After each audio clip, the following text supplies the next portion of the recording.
తెలంగాణలో కొలువుదీరిన కాంగ్రెస్ ప్రభుత్వానికి గవర్నర్ తమిళిసై అభినందనలు తెలియజేశారు.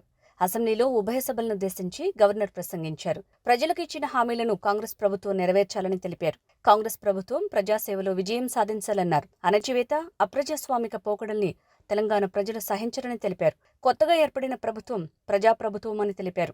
దేశానికి తెలంగాణ పాలన ఆదర్శం కావాలని అన్నారు. కాంగ్రెస్ ప్రభుత్వం ఇచ్చిన హామీలను 100 రోజుల్లో నెరవేర్చుతుందని పేర్కొన్నారు. పాలకులు, ప్రజలకు మధ్య ఇనుప కంచెలు తొలగాయన్నారు. కాంగ్రెస్ ప్రభుత్వంలో తెలంగాణ స్వేచ్ఛావాయువులు పీల్చుకుంటుందన్నారు. ప్రజల ఫిర్యాదులు స్వీకరించేందుకు ప్రజావాణి కార్యక్రమాన్ని చేపట్టామని తెలిపారు. ప్రజల ఆశలు, ఆకాంక్షలు నెరవేర్చే దిశగా కాంగ్రెస్ ప్రభుత్వం కృషి చేస్తుందన్నారు. అమరవీరుల ఆకాంక్షలను పరిగణనలోకి తీసుకుని పాలన కొనసాగిస్తామని తెలిపారు. హామీలకు చట్టబద్ధత కల్పించే అంశంపై సీఎం తొలి సంతకం చేశారని, ఇక తొలి అడుగు సంక్షేమానికి కాంగ్రెస్ ప్రభుత్వం నాంది పలికిందని పేర్కొన్నారు. సీఎం రేవంత్ రెడ్డి బాధ్యతలు స్వీకరించిన 48 గంటల్లోపే తాను ఎన్నికల సమయంలో ఇచ్చిన హామీల్లో 2 గ్యారంటీలు అమలు చేశారని తెలిపారు.